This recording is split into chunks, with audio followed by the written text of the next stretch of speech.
See, all right. So, uh, yeah. So tell me about the Anne Rule book that you just read. The Stranger Beside Me. Yeah. By Anne Rule. By Anne Rule. Oh, wait a minute. Do you think we should introduce ourselves? No, that's right. That's right. No? No. All right. You're Alana. I'm Ray. Well, so what happened? We just got done drinking cider. Yeah. I'm just like a little bit taken back from that kitchen experience. What was it like from your standpoint, though? Of what? Of what happened in the kitchen just now. With the cider? Yeah. Maybe you should explain what happened.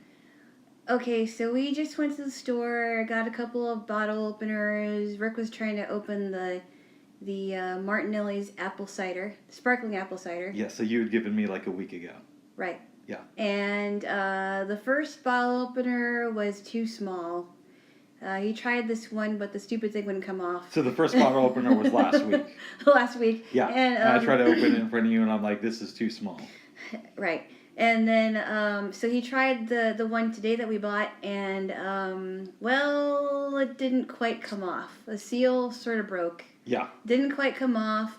So he decided to pour it sideways, and a little bit came out. So we had, like, half-empty glasses of cider. It took, like, 10 minutes to get, like, a half-empty glass. Yeah, and then the quesadilla thing. Oh, yeah, tell what happened. So you never made quesadillas before? No. So I've made quesadillas before, but tell me your experience. I didn't do very well. I put too much cheese on the first two, and they were going to be put on the grill, but they fell apart. And so I took 2 other tortillas out, took the cheese from the other tortillas, put that on the new ones, and along with the guacamole and the guacamole and the taco sauce. And they could have looked better, but that was my first time making those. Now, would it be fair to say that I'm more of the cook in this relationship? Of course. But you're getting better at it. Yeah. I mean, maybe you shouldn't make me a quesadilla, but you are getting better. Well, who would I practice on? Oh, that's true. That's true. That's true. Right. And also folding them was another thing for me. That was a little bit. I didn't fold it very well. Yeah. I put so much cheese on it. Yeah. Don't do that, folks. But otherwise, our dinner was good. Just pretend like you're talking to me. Sure. Yeah. So now, I told you. Let's talk about books. Okay. I told you about Anne Rule, who wrote this interesting book called The Stranger Beside Me. Mm-hmm. Tell us your thoughts on the book. What was it? What did you expect to get out of it? You know, that type of thing. Well, first off, that was a really good book, but very creepy. Yeah. Very, very creepy. What's it about? Ted Bundy. I mean, I know what it is. Yeah. It is about Ted Bundy, for anyone who'd be listening to this. Very good. I can't remember exactly. Yes, I know. All right. Moving on. Ted Bundy, very good. It was a very good story about Ted Bundy, although the creepy part was that Anne Rule knew him for 10 years. She was very good friends with him. She corresponded with him most of the time for the the so-called friendship, I guess you could say. It was interesting. Now, how did she know him? They worked at a crisis hotline. And interestingly enough, he actually was very good at talking to people that were just about ready to kill themselves. Interesting. Yeah. Because you wouldn't think that somebody like that would be good in that situation. But Not according to Anne, and some people think that Anne and him had something more going on than just a friendship. Well, and I would be one of those people. Yeah, well, I have a different take on it. I think that she was more emotionally invested. Well, she said that he reminded her of her younger brother. Yes, she said that. Who ended up dying. Right. Right. And so the connection was more that he was a younger brother to her, not that he was a lover.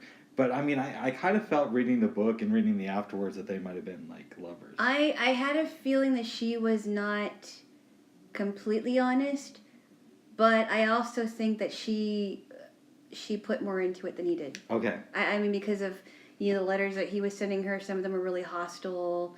It didn't seem like he was interested, I guess. I don't know. You thought that maybe she would have been in a relationship, but he wouldn't be? Yes. Because he was older, or what? Because she was older, she probably wasn't his type. Because he liked a certain type of girl. Yeah. Obviously younger, darker haired. I don't know. Yeah. That's just my opinion, but I don't think he would have been interested in her. So you think, had it been her choice, Yep. something would have gone on between the two of them? Probably. Yeah. I mean, she was getting a divorce, and her ex-husband did die. So Yeah. I mean, Not by Ted, by the way. not by Ted. No. But he was only did. into girls. Right. As far as we know. Exactly. I don't know what I'm talking about. Killing, obviously. Not. Moving on. Yes. Yeah. So I think she would have been much more interested in him, and he probably wouldn't be in her. So, I mean, I guess that would kind of explain why she was, like, fawning over him. In my opinion, it seemed like she was fawning over him in some parts of the book. Yeah, because she did try to reiterate, I only like him as an older sister, right? But she kept sending him money. She did, I know. At one point in the book, she's like, she gets this letter from him saying, hey, thank you for the $10, and she thinks to herself, how many letters like that have I gotten from him? How many $10 have I given him? How many have I given him? And she guesstimates that it was around 40 times that she'd given him commissary money. Right, exactly. Which seems like a tad much if you're... That's a lot. Yeah. That's a lot. Yeah. I would think that if you're in prison and you need money for commissary, it probably wouldn't cost very much. I don't know. Well, no, but you got to think of all the things. You're not looking at, You're not looking at it from the perspective of I'm just in prison. You're looking at like I got to get toiletries. Right. I exactly. got to get food. I mean, you got yeah. your basic food needs, but. But yeah, probably 40 times. Yeah, I mean that is a lot. That is a lot. That is a lot. You wouldn't just give somebody money just to. Unless you were fucking them. Well. Or. No, I don't think she was. I really don't. Okay. How could she? He was like. Not really in her life much. I mean, depending, the times that they were not corresponding, and she didn't see him for months. I don't know. I just there could not be. I don't think there was a time where they could have, been physical with each other. I don't see it. I mean, what about after the Christmas party? Yeah, but I don't know. What about when she went to meet him? Not at the French restaurant, but she met him like a couple months later to go out and eat, and it was just him, and he was bragging at how well he did at getting rid of the detectives who were on his trail all the time in Seattle. This would have been like 76, I want to say. Yeah, probably around that time, yeah. But you still don't think anything? No, I don't think so. No. Okay. I really don't. I mean, I don't think so. I mean, there may have been, but it just doesn't seem like they could have, because he went back to where he was going, and he was, traveling a lot. So I don't know. You don't think anything happened? Not physically, no. Okay. Maybe emotionally, but not physically. Well, it was interesting to me, and I know we've read different editions of the same book, and the one that I read had more information because it was published a little bit later, and it talked about how she cried the morning that she found out that he died. Right. Yeah. Well, I'm sure she had love for him, but again, I think that she was more emotionally invested. Yeah. I think there was more like an emotional affair for her than anything. Okay. That's what I think it is. That's fair. I've told you this I've told you this before, that a lot of the guys I know think that something definitely happened between the two of them. And this is obviously where you and I differ. Right. What are some takeaways from the book for you? Don't listen to it at night unless you really want to be creeped out. Because I was. Okay. I really was. I mean, I mean, this one part, I won't say what happened, but I thought that something could happen to me. Who told you to listen to it at night? Nobody did. I did. I was up, awake. Oh, okay. And I did. And so I remember that one time I called you and I'm like, or you called me or whoever called. And I said I kind of got freaked out because there was somebody saw a club and I thought, oh geez, what if somebody's under our house trying to hit something or someone? Yeah. I was like, oh wait a minute, he's dead. Yeah, anyway. Yeah, it's creepy, but it's very good. You read another one of her books. Yes, I did. Yes, I did. I just finished a book called Small Sacrifices. It's about Diane Downs. What did you think of that book in comparison to The Stranger Beside Me? I think The Stranger Beside Me is her best book, but I think Small Sacrifices is pretty good. I think that Small Sacrifices are probably the most disturbing. Really? Okay, we disagree. But I mean, they're both disturbing. Okay, don't get me wrong. I mean Ted Bundy. Yes, of course, it's disturbing. Yeah. But it's even more disturbing to me because it's a woman who was on trial for attempting to kill 3 of her kids, and she killed one of them. Okay. And not only that, it was found out towards the end of the book that she was diagnosed with 3 personality disorders. Yeah. And she couldn't, and she was a surrogate mom once. In the book, she carried a baby for a family once, and she was going to do it again to compensate for her abortion. And for those reasons, you feel that Small Sacrifices was more disturbing. It was. Okay. Because as a woman, and if thinking about if I ever had any kids, what would possess a mother to kill her children unless it was for something like selfish, like a man or sitting too close to the TV. No, not that. No, that's not selfish. Okay, that's stupid. Oh, okay.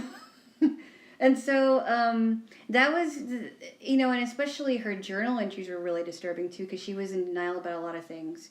And she could write about love and having love for your children or having good times with your children, but in reality it wasn't that way. So this is interesting to me because the books, they end similarly but also differently. Right. Because they both go to prison. But Ted Bundy is executed while Diane Downs is led to live out the rest of her life. Right. And I think she should have been executed. But of course, in that time, Oregon did not have the death penalty. So she couldn't have been executed in Oregon. But I think she should have been executed somehow. I think she should have been executed in a different state. Maybe. But that's not really possible because you have to try somebody under the laws of the state that they're That's true, but yeah, I think she should have been executed either way. Even though she couldn't have been. But it was good. I thought it was interesting because she was a very smart woman. IQ level was very high, but she thought she could outsmart detectives. The detectives that were on the case. Yeah. And also the prosecutor. But she didn't. She wasn't smart enough. She couldn't have done it. They already figured her out. What were some takeaways from this book? I just couldn't believe that it happened, so close to home. Because I've been to Springfield and Eugene. She was only there for a little while. Like a good year. Yeah. Before she was tried. And it just, some of the streets I was familiar with, like, I heard of Old Mohawk. I don't believe I've been to Marcola, that area. But it's interesting. It's just interesting that it's so close to home. Yeah. I mean, of all the places, why did... she moves to Oregon. Well, the Ted Bundy book was pretty close to home, too. Yeah, it was in Seattle. It's Seattle, but they speculated that he probably killed some women up here in Oregon, too. Maybe, yeah. It's just, I don't think that they've proven that, but I think that there's evidence to suggest that. Right. Yep. So, that's what I thought about that one. It was very good, but I think it was time for me to take a break from some true crime stuff. Oh, really? Yeah. How are you doing that now? I started a Confederacy of Dunces, which I'm not too far into, but it is really funny so far. Who told you to read that? I told you to read that. Would be you. I told you. That's one of my favorite books. Yeah. Well, I think it's a good way to sort of get out of the true crime realm for a little while because it's funny. It takes your mind off of, some of the other images that you might have been reading about recently. Right. So it's just a good, fun book. That is very, very well written. Just the description of Ignatius Riley himself, like what he was wearing. Riley. Yep, Ignatius J. Riley, and himself, like what he looked like when he was waiting in front of the D.H. Holmes department store, or in it. I think he was in it. No, he was out in front of it. Yeah. And that he thought that people that had expensive things had didn't have a sense of theology or geometry, which is really funny. Yeah. 2 different subjects altogether. Yeah. That's funny. You could see somebody with some shiny ring or whatever, and you're like, you don't have a sense of theology or geometry. Yeah. So, I'm interested to find out. You know, and then the old man, they were saying that the old man was a communist, and the officer did not arrest Ignatius, but he arrested the old man. Yeah. Well, you're at the very beginning. I am. Because I've read the book 3 times. Wow. Well, I've read it once, and I've listened to the audiobook twice. Mm-hmm. And I think it's an amazing. But I feel weird about calling an audiobook a reading experience. Well, that's because you're listening to it. I don't know. I mean, yeah, it would be great if I had a Braille version of it. Yeah. But I like listening to it too because listening to it for hours you can still get a lot out of it. How do you feel, though, about people who say, I read a book when they really just listened to it? I don't really have a problem with it. I mean, I would probably say that I listened to it. I didn't actually read it. Yeah. But if they think that they read it, they think that they read it. I don't know. Yeah. I'm not really a stickler for it. Ooh. But if it were me, I would say that I listened to it. Yeah. Do you have any more thoughts on the Anne Rule books? No. No, but they're very good. Yeah. If you like a really good true crime mystery kind of a person, then you should read those 2 and her other books. Are you going to read more of her other books in the future, like her book on the Green River Killer? I might, yes. I also love a good mystery too, and I've been reading. I love Mary Higgins Clark. What's the one you got me to listen to?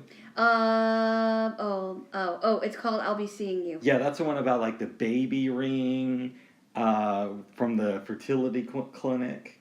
Oh yeah. Yeah. Yeah. That was part of it. Yeah. That was part of it, but the news reporter saw a dead woman that looks just like her. That was the crazy part of that. Yep. But it was very good, and supposedly that is her most suspenseful book to date. But they always say that on the book covers, don't they? No. No? No, not on the other books that I've read from her. Sometimes they say this is her most boring book to date. This is a book. If you're going to skip any one of Mary Higgins Clark's books, this is the one to skip. No. I bet you would put her on the cover, though.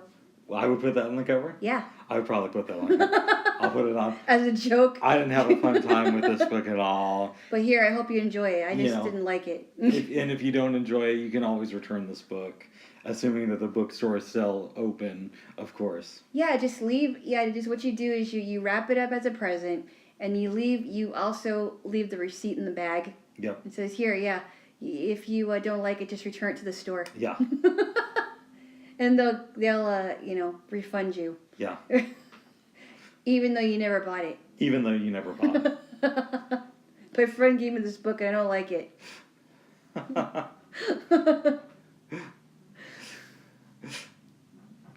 You also, before we wrap up, saw an interview that Ted Bundy gave. Oh yeah, I gotta talk about that. Talk to me. So, James Dobson, as you know, the Focus on the Family guy. Focus on the Family, just so I understand this right, yes. is this really conservative Christian organization yep. that goes after entertainers who they feel are a little bit too lewd and outrageous. I think I heard Howard Stern talking about they don't always go after entertainers. I mean, their main focus is on preserving the family. I thought it was mostly about entertaining because I think I heard Howard Stern talk about them once and said that they were like protesting or something like that. No. Mm-mm. I mean, it was probably like that for Ted Bundy. Okay. For Ted Bundy's interview. Well, so tell me your take on Focus on the Family and what it is, so I understand it. Well, I think their main goal is to focus on keeping the family together. Okay. Keeping the family unit together, because they believe that, and I believe this too, that since if the family falls apart, then children are that's how children get in trouble because of the family unit being torn apart with with single fathers and single mothers, and yeah, but their main focus is to keep the family together. So how did they promote this idea of keeping the family together? Well, I think we're going off subject here. No. This all related. Okay. Because it gives an idea of who James Dobson is and his beliefs. It just talks. Well, they would have people on the show. That would talk about things that they would do in their family, as far as how they grew up and things like that, and what books people would be writing, stuff like that. Okay, so it's kind of like a conduit for people to talk about methods that they've used to keep their family together and stuff. Right, and they talk about marriages. Talk about keeping a strong marriage, or they'll have couples on that have been married for years, and that it didn't always, it wasn't always perfect, of course, but they're still married. Things like that. Okay. Yeah, so it wasn't just about going after entertainers that are not promoting family values. And the only thing I thought I heard Howard Stern talk about them once years ago, and it may have been me just like mishearing that too. Right. But James Dobson interviewed your Ted buddy. Bundy. My buddy. Your buddy. No, he's not my buddy. Okay. He's nobody's buddy. Okay. He's dead. Sorry. But he interviewed Ted Bundy. Yes. It was a very interesting interview. You could tell that Ted was really smart. He was talking matter-of-factly. And in fact, there were some things that he wouldn't talk about. Like Anne Marie Burr. Yeah. Not Anne Marie Burr, but Well, he didn't talk about her either. No, he didn't. He talked, like, when James was asking about some of the girls, he just couldn't talk about it, which I was really surprised. Just because he talked... Well, I guess because Anne Rule was a friend of his, so he didn't, Well, there was that openness with Anne because of that. Yeah. But I think also some of the reasons he might have not wanted to talk so openly with the James Dobson interview is because it was the night before his execution.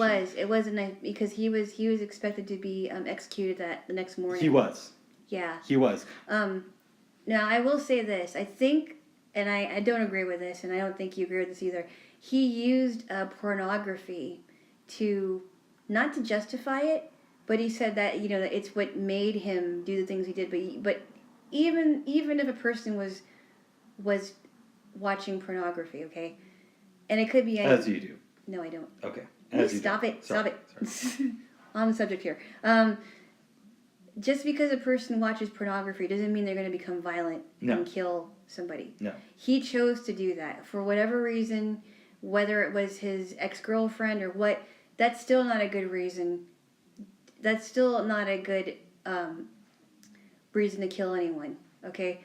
But pornography would not have made him do it. But that was his scapegoat. That was his scapegoat, yeah. And the reason that he was doing that was because he wanted to get off the death row, or at least have a stay of execution. I don't think it worked for him though. Well, no, it obviously didn't. Obviously didn't work for him. But I mean, if I was a person that didn't know him, and I don't, I mean, if I was a person that didn't know the case or didn't read about the case, I still wouldn't believe him. I mean, if that was the reason why he wanted to get off was, because pornography made me do it or whatever. There had to have, I don't know. I think he was trying to make his last plea to the public so that he wouldn't be executed. People would have mercy on him and believe his story. But he said that it was interesting, he said that he doesn't blame his parents because he said he had good parents. And he did get into drugs and alcohol at a young age and pornography and stuff, and I don't know. A lot of this is speculation. Yeah. But a rumor that I've heard is that his grandfather was actually his father. Okay. And again, I don't know that to be fact. I just know what I've heard here and there. So, and it's possible that he may have wanted them to seem like the ideal family from the 50s. For whatever reason. Maybe he didn't want people to take it out on his mom, or maybe it's just because he liked that idea of that family image, right? Mm-hmm. So a lot of the speculation is that he did not have a perfect family. I mean, no one has a perfect family, but that he had a really fucked up family. But he wanted to hide that for whatever reason. Yeah. Maybe, yeah. Or maybe he was just messed up and it wasn't his family. I kind of think there's probably a little bit of both there, right? Like if your grandfather impregnates your mom, there's going to be a few issues. Yeah, and also too, I mean, his mother never told him until later on, or he didn't find out until later on about his, that his about his father, that his father left his mother. So the speculation Yeah. was that she got pregnant by somebody, and that this is a story that he's told. Right, exactly. Is that his mother got pregnant by somebody? She went away to give birth to him. She came back and lived with the grandparents for 3 or 4 years. Yep. And then moved away and married some other guy. Yeah, she did. Yeah, that's right. Because and I don't know if he was resentful towards his mother, or maybe he was. I don't know. But you know what was interesting too? Tell me. Meg. Yes. His longtime girlfriend who he never married. He stuck with her. But I think Anne was saying that it's probably because she reminded him of his mother Louise. Because she gave him unconditional love. How do you feel about that? I don't know. I just thought it was interesting. Mm. But then he ends up marrying Carol Ann Boone, which in the weirdest way possible. Yeah. I just thought it was weird. Yeah. It's very strange. And in fact, giving her a child. Yeah. Which I think is even more weirder and very sad. But, yeah. It's just... It was an interesting turn of events towards the end of the book. Yeah. But that Ted Bundy interview, I wasn't creeped out by it, but I didn't feel sorry for the guy. I didn't. No. It was definitely... Well, if anything, it makes you feel more sorry for his victims. Yes. And to think that, this young, handsome guy, it doesn't look like a murderer, but he did commit a lot of murders. And it was a person that used to work at a crisis hotline. Yeah. So odd. But I think he fooled a lot of people. Yeah. He really did. Yeah. So, anyway. That was it. That's my thing. Awesome. Well, this was a fun experience. It was. I'm glad we did this. Yes. Did this. Yes. All right. All right.